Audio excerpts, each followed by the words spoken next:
Bismillahirrahmanirrahim. Assalamualaikum warahmatullahi wabarakatuh. Selamat berjumpa lagi teman-teman sekalian. Nah, pada video kali ini saya akan membahas mengenai rugi tegangan pada kabel instalasi, teman-teman. Ya, rugi tegangan ini pada kabel instalasi itu sesuai dengan PUIL ya. Itu dibatasi ya, rugi tegangan pada kabel itu untuk instalasi penerangan itu adalah 2%, teman-teman. 2% ya. Itu untuk instalasi penerangan ya. Nah, kalau tegangan sumbernya itu 220 volt ya, berarti 2%-nya itu adalah sebesar 4,4 volt ya. Jadi rugi tegangan sepanjang kabel ini ya tidak boleh lebih dari 4,4 volt gitu, teman-teman ya. Nah, sementara untuk rugi tegangan yang terjadi pada kabel ini dipengaruhi oleh beberapa faktor. Yang pertama adalah panjang kabel itu sendiri. Semakin panjang, rugi tegangannya akan semakin besar.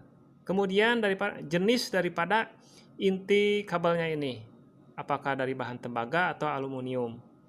Ya, untuk bahan yang lebih bagus yaitu menggunakan bahan tembaga, di mana untuk bahan tembaga ya, hambatan jenisnya atau RON-nya itu sama dengan 0,0175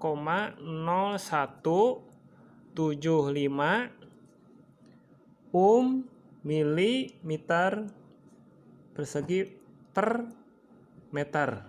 Nah, ini nilainya ya. Kemudian juga dipengaruhi oleh diameter, oleh luas penampang dari inti kabel ini ya.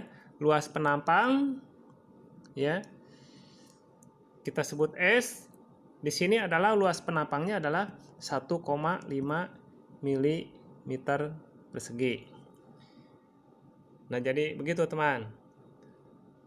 Nah, sekarang pertanyaannya ya, di sini kalau kita gunakan untuk listrik dengan daya terpasang 1300 volt ampere, maka arus yang akan mengalir pada kawat ini adalah sebesar 6 ampere gitu ya.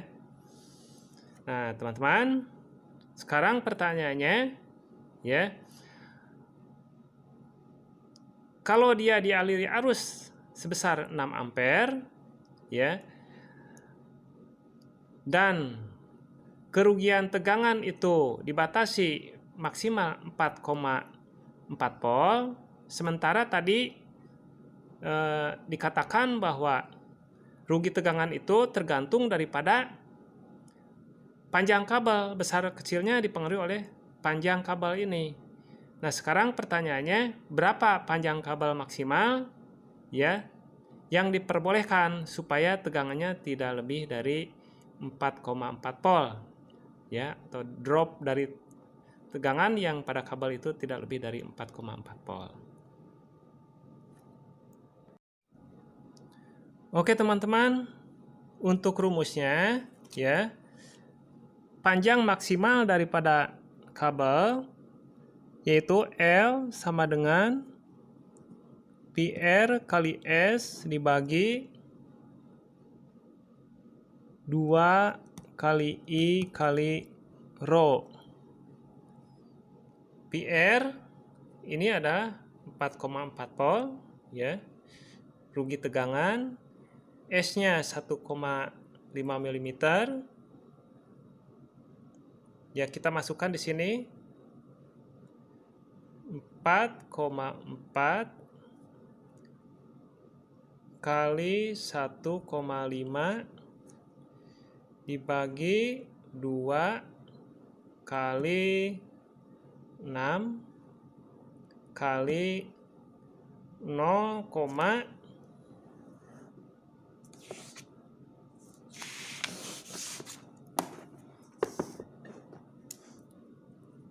0175. Ya, ini sama dengan berapa?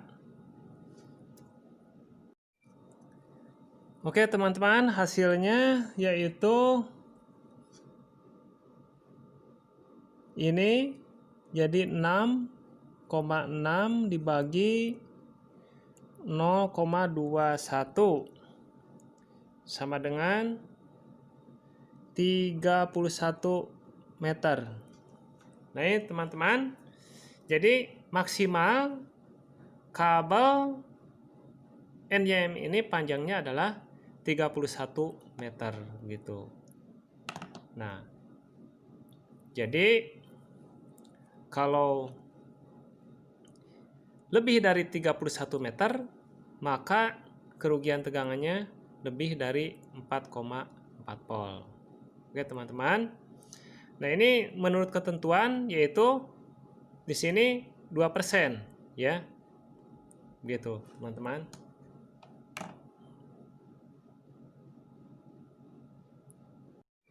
Oke, teman-teman. Kalau untuk instalasi tenaga listrik, ya, kerugian maksimum itu 5%, teman-teman. Jadi kalau 5% dari 220 adalah sama dengan 11 volt. Ya. Nah, kalau untuk instalasi tenaga, kerugian tegangan itu maksimal adalah 11 volt. Kalau kerugian 11 volt, berapa panjang maksimal dari kabel ini?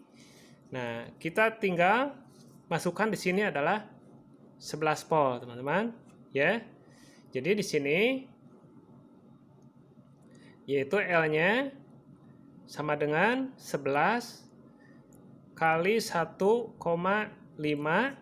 ya, dibagi 2 kali 6 kali 0,0175, yaitu 0,21. Hasilnya di sini adalah setelah kita selesaikan adalah 78 meter, teman-teman. Nah, jadi ini kalau kerugian maksimal 5% atau 11 volt, di sini bisa menggunakan kabel maksimal panjang sampai 78 meter gitu. Jadi akan lebih panjang dari kerugian tegangan sebesar 2%. Ini untuk instalasi penerangan, ya, ini kalau digunakan untuk instalasi tenaga. Oke, teman-teman, jadi seperti itu bagaimana cara menentukan kerugian tegangan, di mana kerugian tegangan itu harus disesuaikan dengan aturan yang ada, persentasenya tidak boleh dilewati.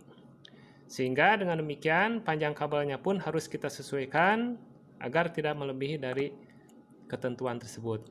Oke, teman-teman, sampai di sini dulu tutorial saya mengenai bagaimana cara menentukan rugi tegangan pada kabel. Jangan lupa untuk subscribe, juga dinyalakan loncengnya supaya tidak ketinggalan video-video saya yang selanjutnya. Terima kasih. Wassalamualaikum warahmatullahi wabarakatuh.